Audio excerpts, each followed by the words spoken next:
Bienvenidos a Zona Contexto, les saluda Pablo Barragán. Hoy estará con nosotros una profesional de la comunicación que hizo de las aulas universitarias su lugar de trabajo. Miembro de una prominente familia tijuanense, ha dedicado más de 30 años a guiar estudiantes, sobre todo de la carrera de comunicación, en su proceso de aprendizaje. Su filosofía de vida está enfocada en que cada uno de sus alumnos encuentre el camino que le corresponde, así se tenga que estrellar contra la pared. Además de su labor como maestra, ha acompañado por muchos años a personas con enfermedades terminales con el fin de facilitar su proceso y el de sus familias. Está con nosotros la maestra Cecilia Castellanos Barone. Comenzamos.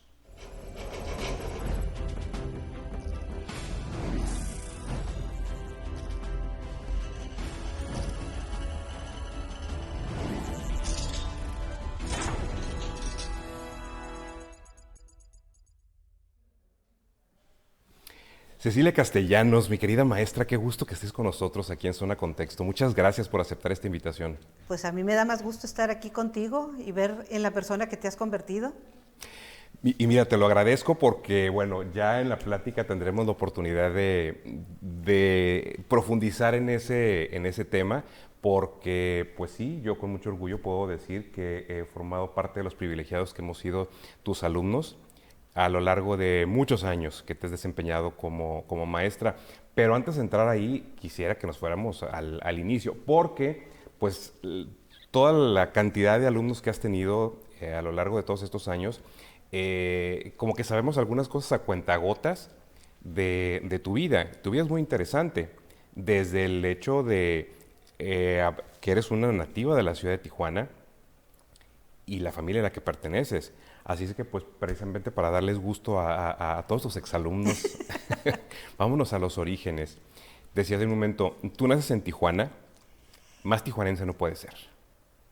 Y aparte, una familia muy reconocida en esta ciudad, el arquitecto Héctor Castellanos y la señora Cecilia Barone de Castellanos, conocidísimos también en la ciudad de Tijuana. Eso ha representado muchísimo en tu vida. Pues yo básicamente, hace poco me enteré, hasta hace poco me enteré, yo escuchaba a mis tías a mis tías abuelas decir que éramos de los primeros que habíamos llegado a Tijuana. Y yo daba por hecho, pues les creía a mis tías abuelas. Y un día dicen que habían llegado a los Palacios. Dije, oh, me engañaron, me engañaron. Lo que yo no sabía es, en una foto que pusieron en un festejo de Tijuana, de repente veo la foto de los Aldrete Palacio y de repente distingo a una persona y digo, esa señora yo la he visto en las casas de mis tías abuelas como la mamá de mis tías abuelas. O sea que era mi bisabuela la que estaba ahí, Aldrete Palacio. Y eran de los primeros que habían llegado a Tijuana. Dije, o sea, lo que estoy viendo son a mis tatarabuelos y a mi bisabuela que llegaron a Tijuana, sabe Dios cuándo. Y ya de ahí, a partir de ahí, pues veo que toda la familia, o sea, aquí fue donde se desarrolló, se desenvolvió. El abuelo aventurero que vino de Italia, aquí se quedó, o sea, como cosas así que dices tú. Y Tijuana, pues, ha sido no solo la casa, el hogar, es mi historia. Literalmente es mi historia y la traigo en cada célula. Y además, pues bueno, como decía hace un momento, tu familia muy conocida, tus papás que hicieron y han hecho importantes obras, importantes actividades, aportaciones. Me contaba mi abuela que ella recuerda a tu mamá por allá en 1968, creo, una situación, un fraude electoral, que pues ya saben que aquí en México eso ni se conoce, ¿verdad? Ya desde entonces, en claro fraude electoral, y tu mamá reunió a un grupo de señoras que hicieron una caravana y se fueron en camión desde Tijuana a la Ciudad de México, cuando viajar de Tijuana a Ciudad de México en camión eran 3 o 4 días. Y aparte de todo, ir haciendo escala en cada pueblo, con pararse en el kiosco, con estos megáfonos, ¿sí?, a repartir volantes de lo que estaba pasando en Baja California. las metían al bote, las sacaban y seguían. 43 mujeres iban a hablar con Díaz Ordaz, que por cierto no la recibió Díaz Ordaz, la recibió un representante de Díaz Ordaz, pero hicieron ruido en toda la República y en cada pueblito que pasaban, ahí se paraban a hablar de lo que estaba pasando en Baja California. Y digo, adelantándome muchos años después, me tocó verla, ver a tu mamá, que por cierto tiene una memoria telegráfica impresionante, en el festejo cuando se da por primera vez la alternancia a nivel nacional, que es cuando ganó Fox, que la gente salió a las calles y estaba en la zona del río abarrotada. Me la encuentro y le dije, señora Castellanos, esto también es parte de lo que usted construyó durante su lucha que comenzó en 1968 y ahora en el año 2000 aquí está el resultado. Yo le doy gracias a Dios de que les haya tocado a mis papás ver, ¿sí?, la alternancia, el cambio, o sea, en vida. O sea, que hayan vivido todo lo que lucharon con una esperanza de cambio, ¿sí? No es lamentablemente, sino así es la naturaleza, seguimos o sea, la inercia del cambio sigue dándose y todavía no para. Pero ya por lo menos, digo... Se rompió esa dictadura por la que tanto lucharon mis papás. Así es. Sí. Habrá otros fenómenos que se están dando ahorita, otras situaciones, pero esa lucha en vida vieron que sí hubo un avance. Y les tocó. Pero regresémonos entonces a tu infancia, bueno, con unos padres, pues finalmente tan célebres, podríamos decirlo, y aparte que siempre estaban activos, tu mamá y bueno, tu papá también, los recordamos en diferentes actividades, tú en el Colegio La Paz, tu hermano en el Instituto México, y además tus papás, presidentes de padres de familia, siempre activos en las dos escuelas, tanto en La Paz como en el México, en el Club Campestre también hicieron muchas actividades en favor del club, en favor de la comunidad. Entonces, ¿cómo fue en tu infancia? ¿Cómo fue tu entorno familiar en medio de, pues, de todo esto, de todas las actividades de tus papás y aparte de ser una familia grande? Son 9 hermanos, ¿no? Somos 7. Son 7. Somos 7 ahorita, sí. ¿Cómo fue? O sea, yo la verdad los recuerdos que tengo son más de la convivencia con mis hermanos.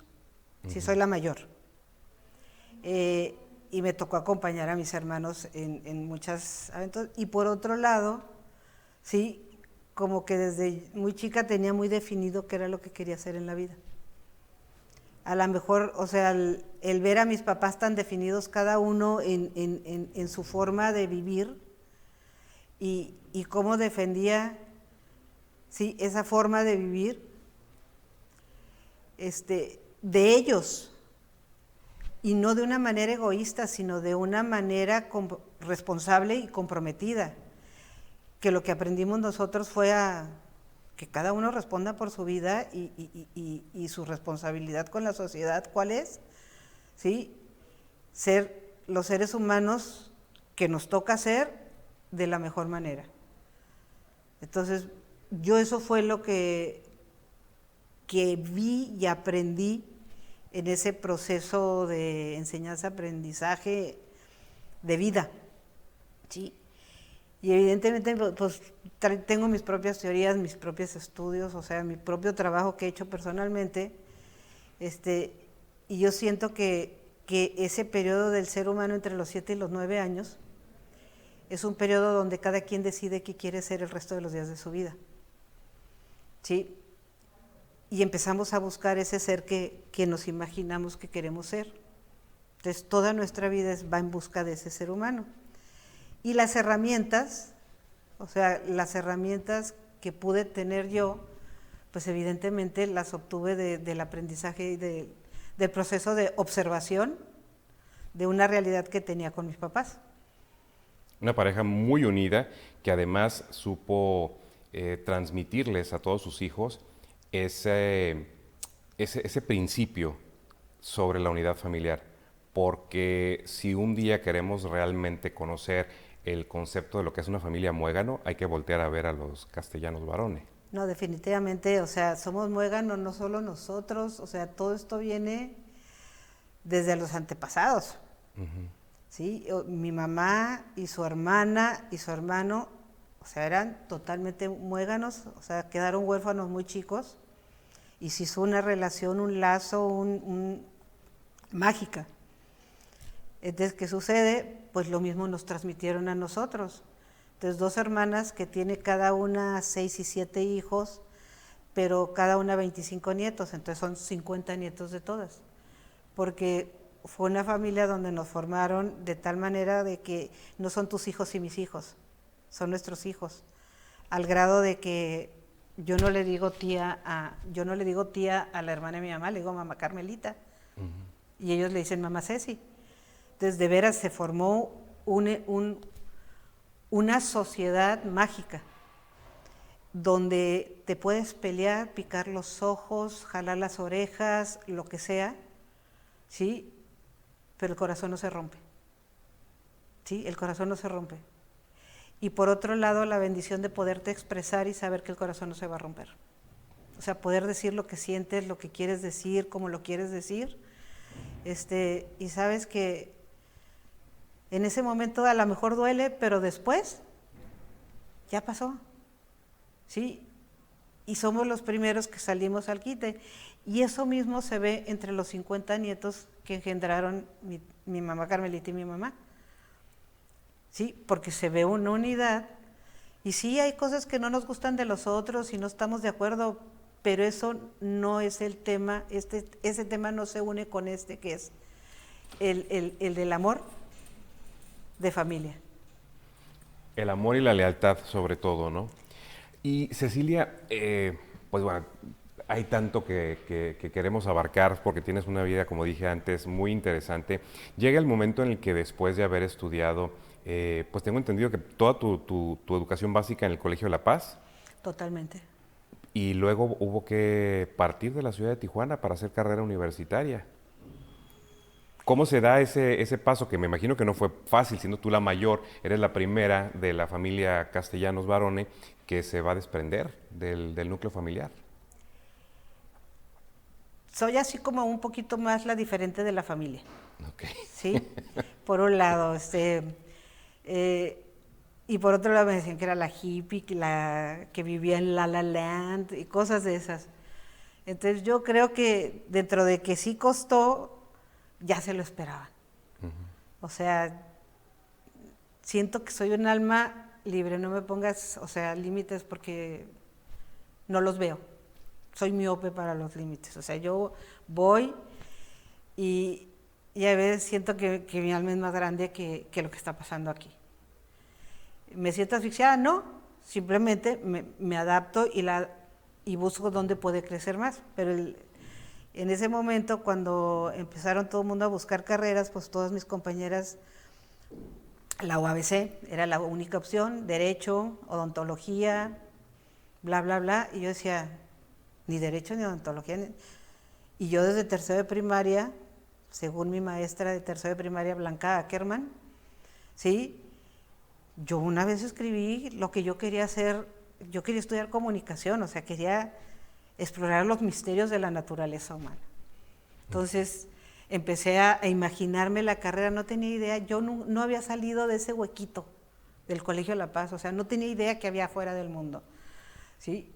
Y a la hora de empezar a crear otra realidad, encajó con que en Guadalajara estaba el ITESO, en México estaba Ciencias y Técnicas de la Comunicación y en el ITESO estaba Ciencias de la Comunicación.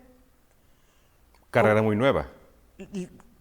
Relativamente muy nueva, tendría 8 años, 9 años, ¿sí? Entonces, a la hora de que llego, o sea, le hablo a mi primo de Guadalajara, que estaba estudiando en el ITESO, y le digo, platícame cómo es ahí. No, libre pensamiento, bueno, todo cuando, o sea, la libertad, cuando decían no pises el pasto porque se fuma, ahí en el ITESO. Entonces yo decía, yo quiero algo así, yo no quiero lo de México, o sea, no quiero la parte técnica, no quiero ser ni productora, ni famosa, ni nada, yo quiero ver qué pasa con el ser humano, pero no me interesa la psicología. Pues nada, o sea, como el Borras, yo nunca había salido de mi casa, por supuesto que no conocía el ITESO, nada de eso. A los 2 semanas o una semana de salir de la prepa, literalmente, yo hice maleta para irme de viaje con la familia a Europa, ¿sí? Un mes, con mi mamá había organizado un tour, no sé qué, y era la primera vez que salíamos mis hermanas, mis primas, todo mundo allá, todo medio Tijuana conocido de nosotros, y literalmente yo hice una maleta para ya no regresar a Tijuana, ¿sí? De Europa, o sea, de España, volé yo sola, con una tía hasta México, y ya de México a Guadalajara, yo volé sola, porque todos se quedaban acá. Yo llegué sola al ITESO sin saber de qué se trataba. O sea, el chofer de mi tía me llevó, y ahí fue cuando empecé a decir, esta es otra realidad, ahora sí estoy sola en el mundo, y a ver qué pasa. Toda mi vida he tenido ángeles, ¿sí? Toda mi vida hay alguien que me ha acompañado y básicamente mis maestros, o sea, he tenido maestros extraordinarios, y en esa ocasión me topé con la coordinadora de comunicación que me adoptó, Patricia Guadarrama, que en paz descanse, me adoptó, y a raíz de ahí yo ya era parte del ITESO, o sea, empecé mi carrera, empecé a descubrir otro mundo, o sea, fue otra realidad, y ahí fue cuando empecé a definir, o sea, qué rumbo quería tomar en cuanto a mi parte de la comunicación. O sea, la pasión que sentía por la comunicación humana no era de la televisión o de la producción de cine, o experimenté todos esos medios, pero dije yo, no, necesito al ser humano porque es mi sujeto de estudio permanente. Y ahí es donde te enfilas hacia la docencia finalmente, ¿no? Que es una rama de la comunicación. Digo, puede ser una rama de cualquier carrera que uno estudie, porque habrá otras personas que quieran estudiar eso y necesitan maestros, pero tú aplicaste esa vocación relacionada con la comunicación y ese deseo de conocer al ser humano a través de la docencia. Lo que es en la rama de la docencia, o sea, la disciplina en sí, yo creo que la traigo desde que tenía 3 años, y en ese entonces, cuando yo iba a cumplir 2 años, éramos 3 hermanas. Ya tenía 2 hermanas más. Y ya me decían, hazte cargo de ellas. A ver, cuida a tus hermanas, no sé qué, lo típico que haces con el primogénito. Entonces, yo a partir de ahí empecé a funcionar con mis hermanas. Cuando vienen todos los demás, pues eran mi experimento favorito. A veces los tenía que entretener y era enseñarles a tocar guitarra, enseñarles a hacer esto, y ver cómo respondían. Yo me divertía mucho con mis hermanos. A veces me decían, ¿cómo te dejaban cuidando a tu...? Yo me divertía mucho con ellos, eran divertidísimos y siguen siéndolo, están bien locos, ¿verdad? Sí, pero era, a partir de ahí yo dije, y si a esto le sumo que tuve maestros que no me canso de darle gracias a Dios que aparecieron en mi vida, ¿sí? Yo tengo dislexia, que en aquel entonces no se diagnosticaba ni nada, te decían, es una niña de lento aprendizaje. Tiene un retraso chiquito. Y yo me la creía, pero pues aguantaba, yo era feliz, porque todo lo demás funcionaba. Pero tuve maestros claves, en etapas claves, en 3º de primaria, en 6º de primaria, ¿sí? Que me sacaron, o sea, un plus, y al mismo tiempo lo aplicaba con mis hermanos. Cuando entré en secundaria, o sea, ya podía dar pláticas y conferencias, porque ya había mucho que quería decir yo, que yo ya lo había experimentado en otros territorios, y no es que lo hubiera analizado y hubiera practicado, y me moría del nervio hablar. Pero mi mamá a veces me pedía que hablara y todo, y gracias al empuje y lo que aprendí con mis hermanos, me abrieron otras puertas para lo que era no la docencia, ¿sí? No la pedagogía, no la educación, que son conceptos bellísimos, ¿sí? Sino algo más que es el leer y acompañar, ¿sí? A mejorar la existencia de cada uno de los seres humanos. O sea, para mí era mágico. O sea, sentir que los que estaban al lado de mí podían cambiar su estado de ánimo de estar tristes a poder sentirse mejor. Era así como, y no es que yo lo provocara, pero el que tú acompañes a alguien, yo no podía ayudar a nadie, pero si acompañas, ese acompañamiento, por supuesto que ayuda. Ahorita en el trabajo que tengo con enfermos terminales, que llevo ya años ahí y es otra de mis, no se puede decir pasión, pero sí un compromiso que amo con todo el corazón, lo veo claramente. No podemos ayudar a nadie. A mí me dicen, oye, ¿cómo sabes esto de la enfermedad de él y esto y los cuidados paliativos? No sé, el único que sabe es el paciente. Y la única manera de enterarte es preguntándole. ¿Sí? ¿Y le puedes ayudar? No, él es el único que se puede ayudar, pero el que tú lo acompañes, como ayuda. Eso sí ayuda. Entonces, hace muchos años aprendí eso de ir formando seres humanos que sepan acompañar en lugar de querer ayudar.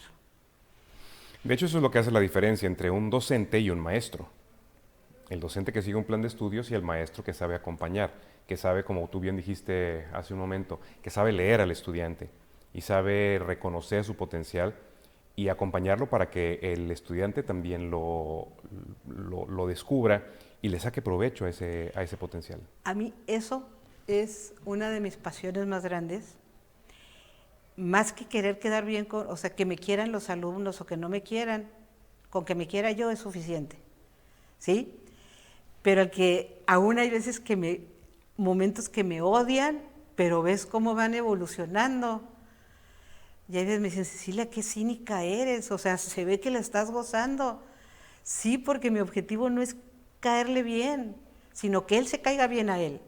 Ese es mi objetivo. Entonces ya hay una persona que se quiere y entonces ya no me va a dar lata a mí.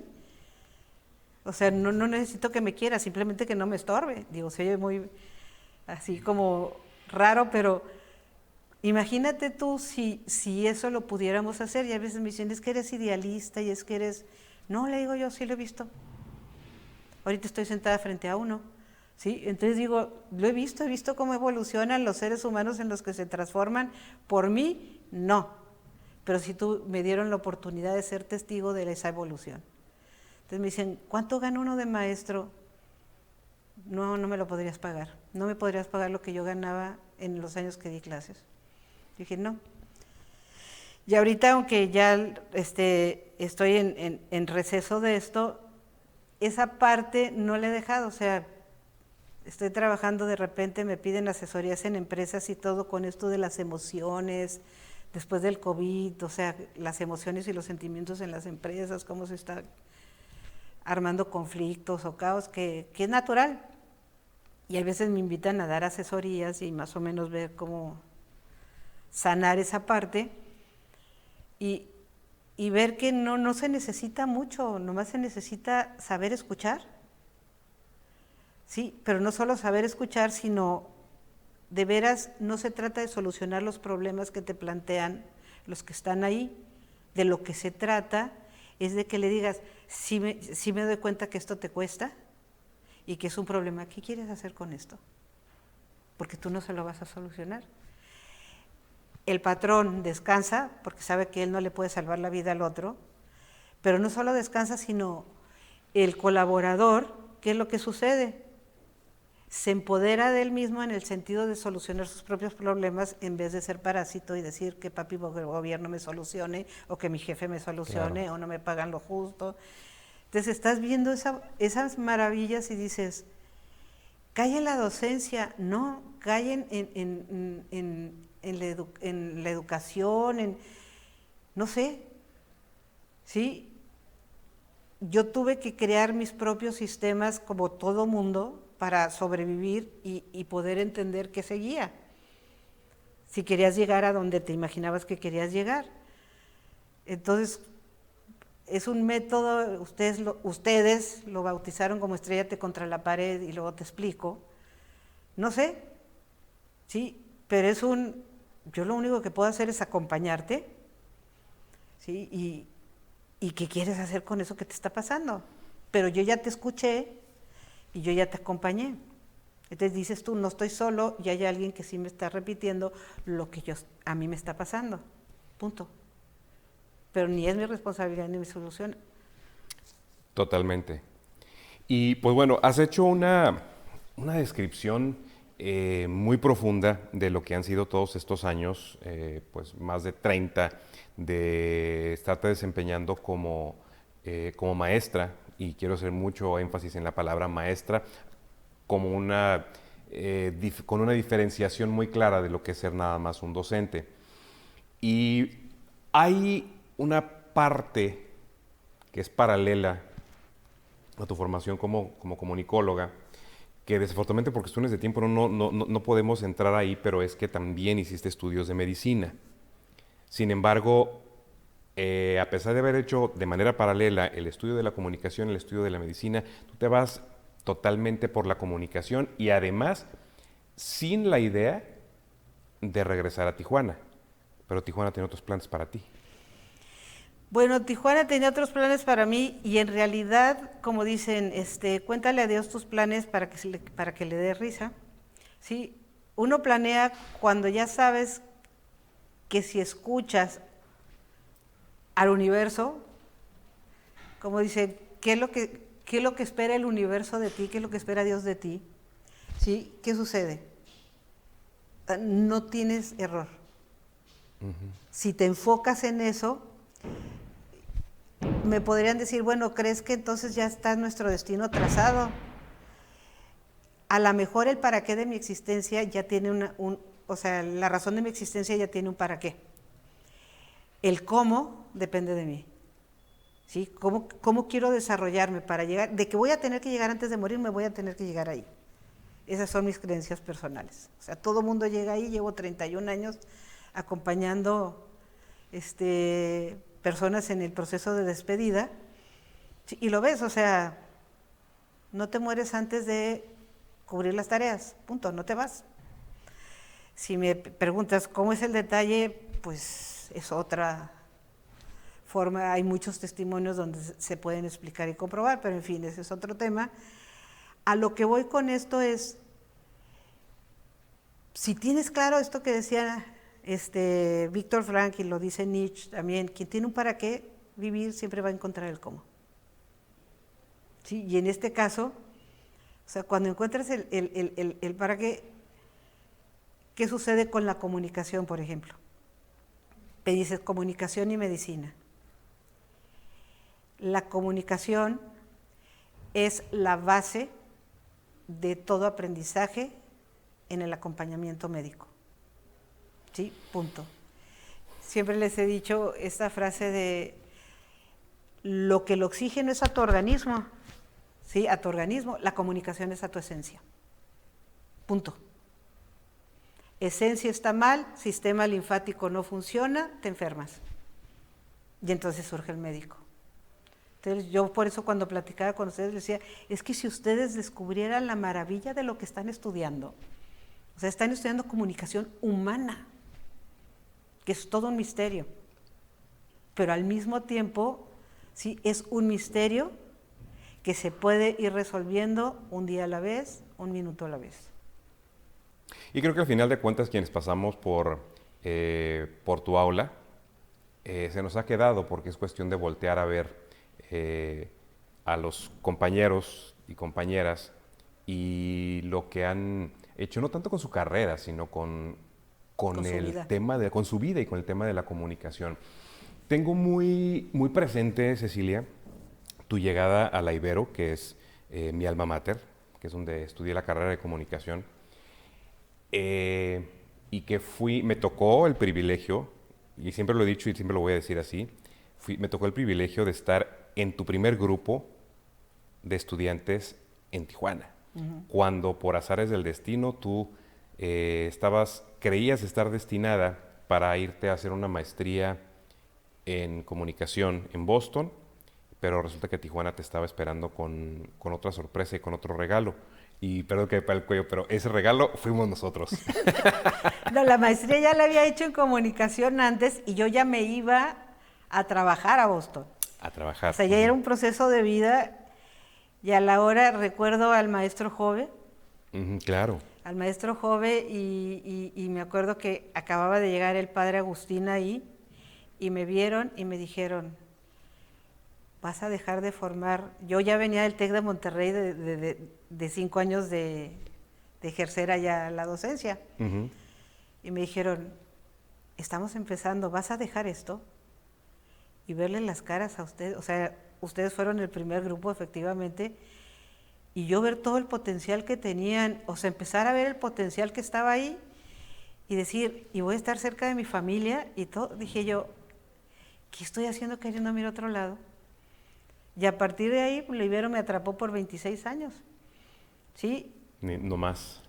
Pero ustedes, por ejemplo, fueron la primera generación que dije, a ver, y había unos que me querían odiar, o sea, no que me querían, que me odiaban y me querían ahorcar y todo, pero yo decía, y hasta la fecha, pero yo digo, pero nadie me quita, como dicen lo bailado, nadie te lo quita, nadie me quita, ¿sí?, el gozo de haber visto cómo estaba atorado y cómo evolucionó.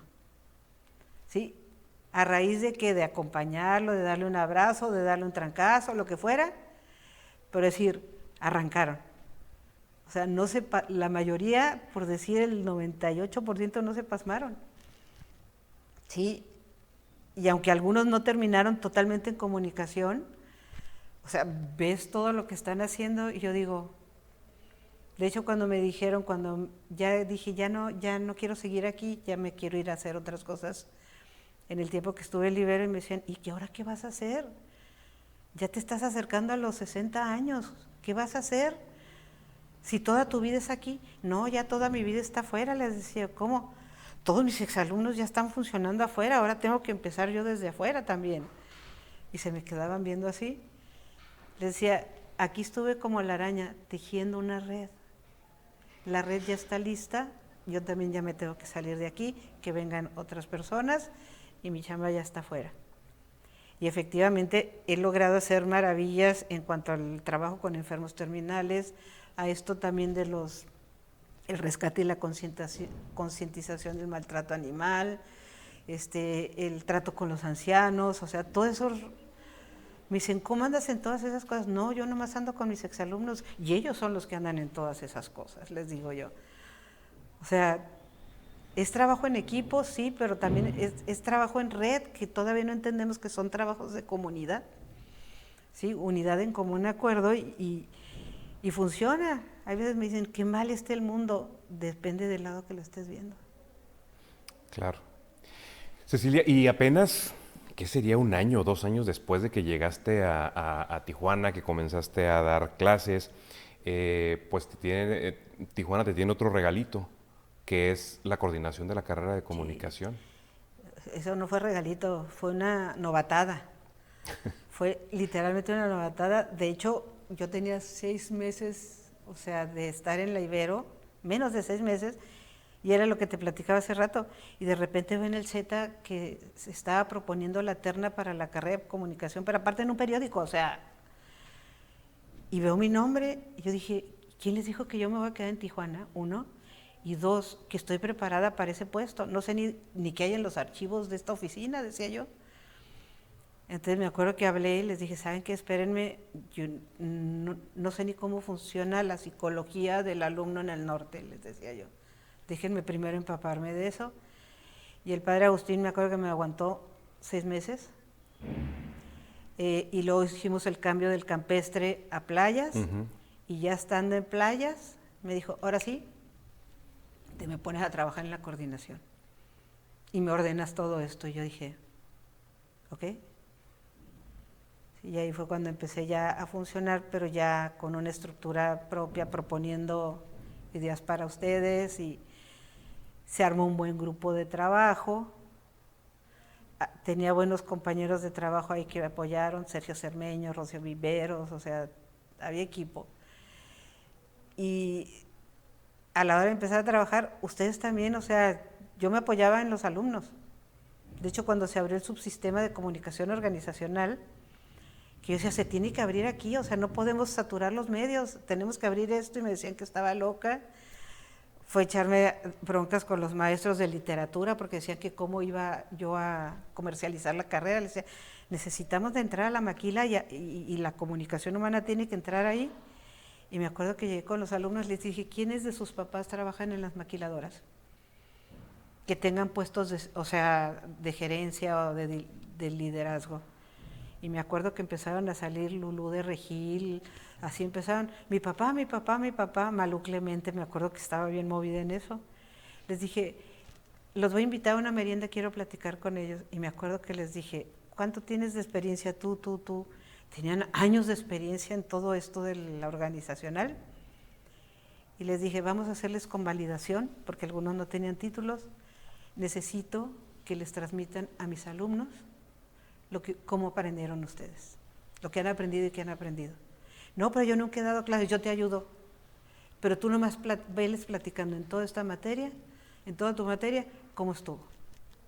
Y así se armó el subsistema de comunicación organizacional, me acuerdo, y fueron las primeras veces que salió, gracias a los alumnos, porque también nos inventamos lo de las prácticas profesionales, y me acuerdo que reuní un grupo estaba Enrique Mieriterán, sí, y algunos empresarios de aquí, les dije, tengo un producto que les puede interesar. Se los dejo 6 meses, si no les gusta, me lo regresan, si a la mitad también no les gusta, no hay problema, pero pruébenlo tantito. Lo único que les pido es que les pongan una cabeza y los dejen y los escuchen en las ideas que están aportando. Y yo me encargo de lo demás. Todos jalaron. Eran amigos de mis papás, claro, ¿verdad? Entonces dijeron, a ver, la Cecilita, ¿qué tiene que hacer ahí? Telnor también, me acuerdo por Rocío Viveros, que su esposo trabajaba ahí, fue un líder de Telnor. El caso es de que cuando se empieza a hacer todo eso, a los 6 meses, pues yo ya iba a recoger mis productos y ya había terminado el semestre, ya tenían sus calificaciones y todo. Y me empezaban a decir, no, déjanoslo, ¿qué tenemos que hacer para que se queden aquí? Que fue cuando las famosas no se quedaron en Telnor y así, o sea, empezaron a quedarse con chamba ya no de los medios, Malú Clemente, todos ellos. Entonces, pues les dije, pues páguenles, contrátenlos que ya estén en sus nóminas. Entonces muchos de ellos salieron ya con contrato laboral, que era lo que pretendíamos, que no salieran a buscar trabajo, sino que ya lo tuvieran. Entonces ahí fue donde se empezó a armar otro giro de la carrera de comunicación. Pero la gente de Tijuana cooperó muy bien y los alumnos jalaron muy bien, ¿sí? Y no se diga los maestros. Tu tiempo como coordinadora fue un tiempo muy interesante dentro de la carrera de comunicación por muchos aspectos, todos estos cambios que tú mencionas, pero también, y digo, ya que tuve yo también la oportunidad de desempeñarme como docente, tanto en la Ibero como en la UABC y luego también en Culinary Art School, que he tenido la oportunidad de dar clases, veo las cosas de una manera diferente, tengo una perspectiva distinta de las cosas. Y trato de imaginarme lo que fue para ti como coordinadora, tener entre tus estudiantes lo que tenías en aquel momento, que eran personas que estábamos empujando muchos aspectos. Te tocó ser la coordinadora de la carrera cuando estábamos estudiando una Marta Antillón, una Artemisa Fernández Pinto, una Marcia Coronado, Patricia Saharaui, bueno, pues tu Gaby servidor, Olivares, Elizabeth. que estábamos en los medios. En los medios, estaban en las redes.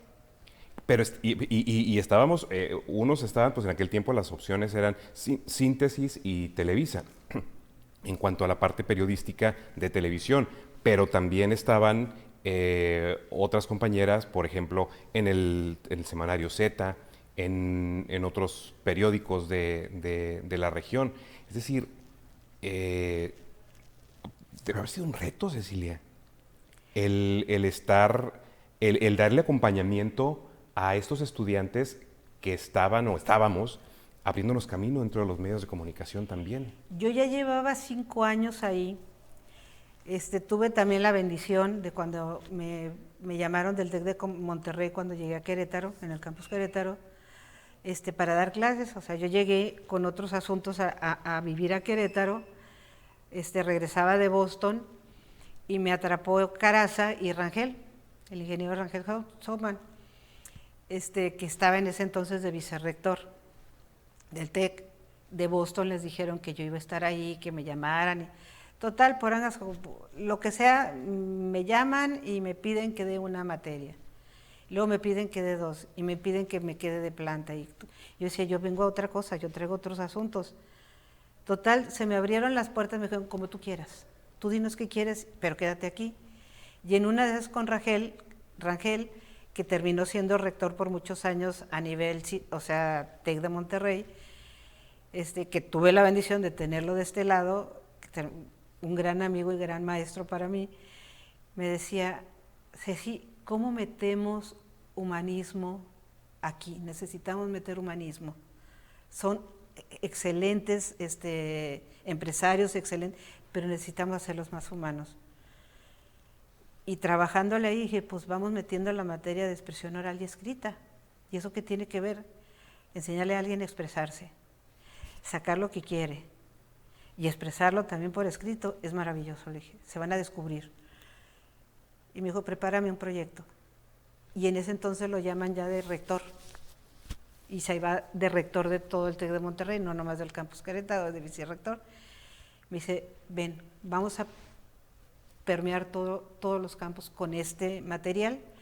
Varios maestros me ayudaron y hicimos un programa de meter la parte humana, las emociones, sentimientos, los nervios del contacto con otro, hablar en público, pero descubrir quién eras, etcétera, etcétera. Cuando empezamos a trabajar con eso, me dijo a implementarlo, a preparar maestros.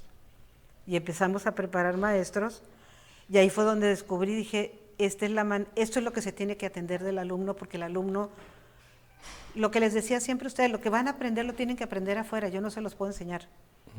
Yo sí te puedo enseñar cómo aprenderlo de afuera, nada más, ¿sí? Y eso se aprende, uno, descubriendo primero quién eres tú, quién es el que va a aprender.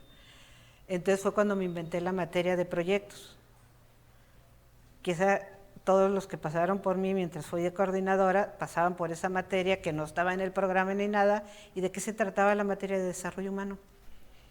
Sí, y ahí fue donde los empecé a grabar y hablaban en público y decían y se expresaban y veían sus partes interesantes y todo. Y hasta la fecha ahí tengo grabado Lulú Gómez de Silva, productora de cine, ¿sí? Siempre me reclama que cuando le voy a dar el video de eso. Y ahí fue donde se empezaron a desarrollar muchos. O sea, y el compromiso era con ustedes. Yo lo único que hacía era escucharlos. A veces no entendía lo que me estaban diciendo, yo nomás decía, suena muy interesante, pero creo que lo puedes hacer mejor. Y entonces, ¿qué sucedía? Y lo hacían mejor y a mí yo era la primera apantallada. Y es nomás el decirle a las personas, no decirle a las personas, sino vuelvo a lo mismo, es el acompañar para que descubran quiénes. Yo siempre he dicho, la identidad es irnos pareciendo cada día más al ser humano que tenemos adentro. Punto. Sí, entonces yo decía, con que descubran quiénes son, y si quieren vender tacos, que sean los mejores empresarios de los tacos de Tijuana. ¿Sí? No me importa, pero ahí pueden trabajar la comunicación. ¿Sí? Ahí pueden armar un proyecto de comunicación. Y eso fue lo que fueron haciendo ustedes. Pero sí teníamos esa materia base que ayudó mucho, ¿sí? No tenía tema, no tenía, estructura, no tenía nada. Ustedes eran lo que querían ser ahí en esa materia. Y parte del trabajo de autogestión que nos tocó vivir contigo como coordinadora, porque recuerdo que cuando se abren los subsistemas, algunos de nosotros que estábamos en los medios, no se abrió televisión, porque hay que decir las cosas como son. En ese tiempo, en la Ibero no había equipo para poder tener un subsistema de televisión. Entonces nosotros decíamos, bueno, los que estamos en televisión ya de alguna manera estamos aprendiendo a hacer televisión por fuera. los que estamos practicando el periodismo lo estamos haciendo también por fuera. Entonces se nos ocurrió, pues vamos a pedir un subsistema en diseño gráfico, y me acuerdo que fuimos a hablar contigo. Queremos un subsistema de diseño gráfico, porque estaba en las opciones, pero no se había abierto. Entonces lo tengo muy presente. Ah, muy bien, gestiónenlo. O sea, la verdad es que no sé, no quiero sonar así como un viejito recalcitrante que dice, es que en mis tiempos las cosas eran mejor. Pero sí tiene un impacto muy importante el no darnos todo resuelto. Sí recuerdo, vayan con el coordinador de la carrera de diseño gráfico, gestiónenlo. Se gestionó y se hizo. Ahorita me estoy acordando de Roxana Di Carlo. Ajá. En ese tiempo, Roxana, Nora, Lulú Gómez de Silva, todas ellas decían que por qué no teníamos un programa de televisión en Ibero si teníamos la carrera y ya teníamos los laboratorios, ya por fin teníamos laboratorio y todo. Yo les decía, ¿cómo lo quieren hacer el programa? Pues así, y poner las teles así cada semana y hacer el programa y la producción. Y preséntenme un proyecto. Me presentaban el proyecto. ¿Qué me toca hacer en el proyecto? ¿Eh? Sí, o sea, ustedes lo van a hacer, ¿no? Yo no. ¿Qué me toca hacer? No, pues dinero, dinero no hay, pero puedo conseguir patrocinadores para... ¿Qué equipo necesitan para lograrlo? Necesitamos televisión. Ok, a mí me toca conseguir televisiones. ¿Y ustedes qué van a hacer en las televisiones? No, pues vamos a hacer... Ok, muy bien. Entonces yo me pongo a trabajar en mi parte, les dije, yo consigo las televisiones, es lo que me toca. Y me acuerdo de las caras de ellas, de susto. A la semana ya tenían todo armado con alumnos que habían invitado, todo. Y fue donde nació Notivero, que luego se evolucionó a Caldero, pero ellas lo empezaron y a mí me dicen, wow, ¿cómo le hiciste? Yo no hice nada, yo conseguí las televisiones para poner en la cafetería y en otros lados para que se viera su programa, pero ellas hicieron todo y así le hacían ustedes, o sea, ustedes resolvían las cosas, decían, ¿cómo llegabas a todo? Es que yo no hacía eso porque a mí no me tocaba, a ellos les tocaba. Y yo creo que esa escuela es la que de alguna manera ha determinado muchas cosas en nosotros, en nuestra generación. Siempre se ha dicho que la generación X ha sido una generación muy complicada, o que nos tocaron vivir cosas muy complicadas, porque fuimos esa etapa de transición en donde se exigía de nosotros cosas para las que no nos prepararon. En teoría, porque la vida nos fue preparando. Ya estaban preparados. Para eso, como por ejemplo el salto tecnológico del internet, todo eso. Estamos nosotros en el campo laboral y se exige de nosotros que sepamos utilizar una computadora, que sepamos utilizar la internet, que sepamos utilizar las nuevas tecnologías, cuando nadie nos enseñó eso. ¿Por qué no lo enseñaron? Porque no lo había, así de sencillo. Sin embargo, estamos en una edad productiva y tenemos que saberlo hacer. Entonces eso implica un esfuerzo mayor. Yo recuerdo, ya en esta parte, ya no estabas tú como coordinadora cuando a mí me invitan a dar clases en la Ibero, pero sí tuviste mucho que ver porque gracias a ti me titulé. Yo salí de la Ibero y yo decía, yo no quiero saber nada ya en este momento, ya estoy trabajando en los medios, no me interesa titularme, es mucho relajo y ahí lo haré algún día. Hasta que un día me dices, a ver, ¿para cuándo? Y dije, ok, pero tú vas a ser mi directora. Y lo logramos juntos, que logramos mi titulación. Presenté mi examen profesional y a la semana siguiente me estaban llamando porque para dar clases en una universidad requieres el título. Entonces ya tenía el título, entonces vente a dar clases. Y me acuerdo que en ese momento me toca la transición de la opción 0. Había varias opciones de titulación que se fueron abriendo. En mis tiempos no la había, era tesis o tesis.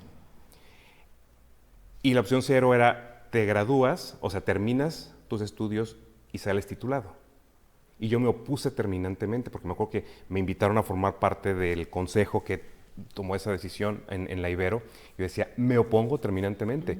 Y no porque les quiera hacer la vida imposible a mis estudiantes, sino porque necesito que las cosas les cuesten, que el tener un título también les cueste. Y yo creo que todo eso es resultado precisamente de ese impulso a la autogestión que recibimos pues de maestros como tú, de que nos soltaron, que no nos dijeron, vete por aquí. Nos dijeron, a ver, está todo esto, ¿por dónde te quieres ir? Y asume las consecuencias de las decisiones que tomes. ¿Cómo te acompaño? Pero yo no te lo voy a hacer. Y hace falta eso ahorita. Eso fue interesante porque yo también vengo de ese tipo de escuela. Cuando yo llego al ITESO, todos los maestros eran los recién egresados de las carreras de comunicación que regresaban a Guadalajara, formaron un grupo de académicos, ¿sí?, contratados por el ITESO, exalumnos incluso algunos del ITESO, que empezaron a aprender a dar clases, a transmitir lo que ellos habían aprendido. Y era la época te estoy hablando del 77, ¿sí?, de una filosofía muy diferente a la que tenemos ahorita, pero al mismo tiempo una nueva filosofía. De hecho, a mí me tocó, a la mitad de la carrera, estábamos adscritos a la UNAM y pasamos a la SEP. Por primera vez las universidades pasaron a la SEP. Entonces, la otra mitad de mi plan de estudio ya sale como Secretaría de Educación Pública, ya no de la UNAM. Entonces, todos esos cambios que se vivieron, mis maestros no eran expertos en ese tipo de cosas, pero sí eran expertos en comprometerse a vivir sus vidas y sus ideas. En eso sí estaban comprometidos cada uno. Entonces, hay veces teníamos maestros que chocaban con otros en ideologías y decíamos, ¿qué está pasando aquí? Y te decían, pues tú forma tu propio criterio. Sí, tú forma tu propio criterio y nos formaron en ese entonces porque no había investigadores de comunicación. Fue la generación que se propusieron todos los maestros, ¿sí?, formarnos como investigadores, que para mí también fue una bendición porque nos abre otro territorio muy diferente, que es el de explorar los misterios de la naturaleza humana. Claro. ¿Sí? Y sin darnos cuenta, Cecilia, nos transmitiste a tus estudiantes eso. Aunque no lo pongamos con esas palabras, aunque no digamos abiertamente que nos dedicamos a explorar los misterios de la naturaleza humana, en realidad ese humanismo se nos transmitió y de alguna manera lo hemos estado haciendo. He tenido la oportunidad de tener aquí también a otras exalumnas tuyas y espero traer más. Como Marta Antillón, como Zaida Muriel, que tú velas lo que está haciendo. Marta, que acaba de sacar un libro extraordinario sobre sus memorias. Zaida, que a lo largo de tantos años ha dejado una huella como directora de Mujer Actual y lleva impreso ese humanismo. Yo creo que para cerrar esta plática que se nos fue como agua, el tiempo, Cecilia, como en aquellos tiempos de la asesoría de mi titulación, que nos pasábamos mañanas enteras ahí resolviendo el mundo. Y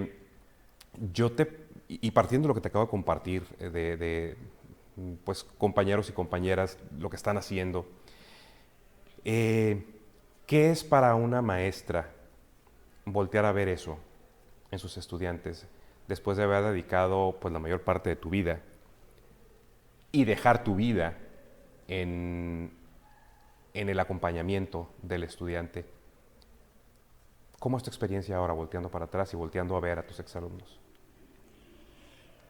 No tiendo mucho a voltear a ver para atrás. No sé, no tengo mucha capacidad para hacerlo, pero sí puedo hablar de voltear a ver para enfrente y ver que en un momento yo iba por delante y que llegó un momento en que dije, ya me toca, bajar la velocidad en el paso de mi vida y ver cómo empezaron a rebasarme, decir, ahora ya tengo a quién seguir.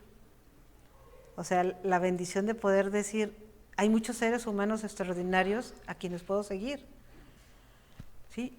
Y aprendo de todos estos nombres que dijiste, y muchos son otros que ni siquiera son famosos y no suenan mucho, pero aprendo incluso de aquellas que la forma en que han sido mamás o papás, claro, o que han sacado a la familia adelante, y luego todavía regresan y me dicen, se me ha olvidado todo, pero el para qué no se me ha olvidado, o cosas así, o estrellate contra la pared, que yo no lo formulé, lo formularon ustedes y me lo atribuyeron a mí, ¿sí? Pero los vas viendo y dices tú, ya tengo, o sea, ya tengo de quién aprender, y no solo eso, que como sé qué me tocó formar, o sea, tengo la plena confianza de que no me va a hacer daño. O sea, sé lo que me estoy metiendo a la boca, pues, por decirlo de alguna manera folclórica. O sea, sé que este bocado no me va a hacer daño, me va a hacer bien. ¿Sí? Entonces, si lo veo hacia enfrente, digo, pues lo que me quede de años por vivir, pues el banquete, ¿sí? El banquete de Platón, como Incramantaki lo llamaba, ¿sí? Lo tengo permanente, bastante surtido, ¿sí? Y con una ración que no se acaba. Te agradezco, Cecilia, que veas eso en tus exalumnos y de verdad confío en que todos los que pasamos por tus aulas, efectivamente seamos ese bocado que no te va a caer mal y y que siempre seamos agradecidos por esta vocación y por este humanismo que nos lograste transmitir. Gracias de regreso también. Mil gracias, Cecilia, y gracias también a ustedes por habernos acompañado. Les hacemos la invitación, como siempre, para que estén muy al pendiente de nuestras redes sociales, para que se enteren de lo que tenemos preparado para ustedes en Zona MX, y también la invitación para que si conocen a alguien que tiene algo interesante que compartir con nosotros, nos lo hagan saber. Podría ser nuestro próximo invitado en Zona Contexto. Muchas gracias. Hasta la próxima.